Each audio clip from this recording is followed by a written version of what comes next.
এবং এই মৌলিক কাঠামো পরিবর্তন করার এখতিয়ার করে নতুন সংবিধান প্রণয়ন করার এখতিয়ার শুধু গণপরিষদের আছে। কোনো রাজনৈতিক দলই সরকার গঠন করে পরবর্তী সংসদে গিয়ে নতুন সংবিধান প্রণয়ন করতে পারে না। এটা আগে একটা সংবিধান সংশোধন হোক, সেটার প্রেক্ষিতে আপনার জাতীয় নির্বাচন হবে। ওনারা বরাবরই বলে আসছিল যে পরবর্তী সংসদে গিয়ে এই সংবিধানগুলো সংশোধন হবে। স্টাবলিশ উদাহরণ, এই যে দেশ ও জাতির প্রয়োজনে সংবিধান যখন আপনি পরিবর্তন করবেন, তখন আপনি 2/3 মেজরিটি দিয়ে আপনি পরিবর্তন করতে পারেন না, তখন আপনার গণভোট লাগবে। আমরা কিন্তু এই কথাটাই বলছি।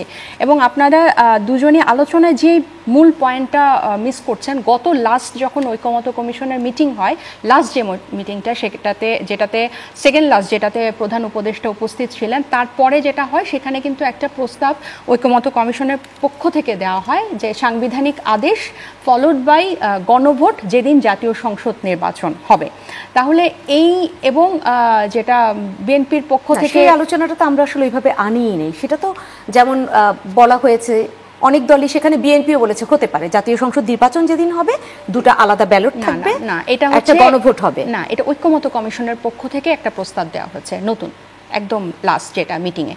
এবং তার আগে সালাউদ্দিন সাহেব বলেছিলেন, বা বিএনপির যারা প্রতিনিধি বা বিএনপি সমমনা, যে অন্য কোনো পথ আছে কিনা সুপ্রিম কোর্টে। আপনি দেখেন যে ওনারা বরাবরই বলে আসছিল যে পরবর্তী সংসদে গিয়ে এই সংবিধানগুলো সংশোধন হবে। এবং 90% দল যারা একটা সময় বিএনপির সাথে যুগপৎ আন্দোলন করেছিল, এরকম অনেক দল সহ 90% দল কিন্তু বলছে যে সংবিধান আপনার করতে হবে, সংস্কার করতে হবে এটা জাতীয় সংসদের আগে, মানে এবং সেটার ভিত্তিতে বা জুলাই সনদের ভিত্তিতে আপনার নির্বাচন হবে।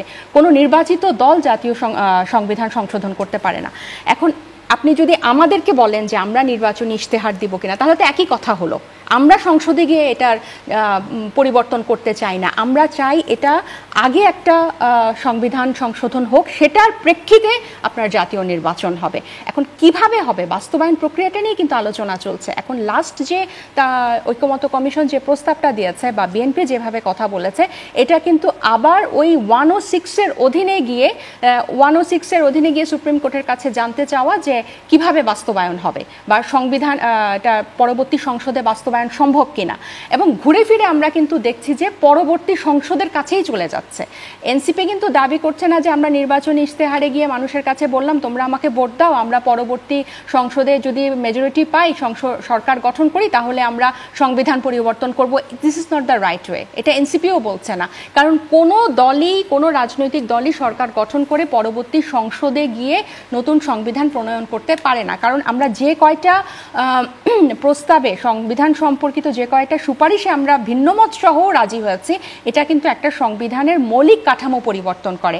এবং এই মৌলিক কাঠামো পরিবর্তন করার এখতিয়ার করে নতুন সংবিধান প্রণয়ন করার এখতিয়ার শুধু গণপরিষদের আছে। এটা পৃথিবীব্যাপী প্রচলিত নিয়ম, এটা পরবর্তী সংসদের কাছে কিন্তু নাই। আমি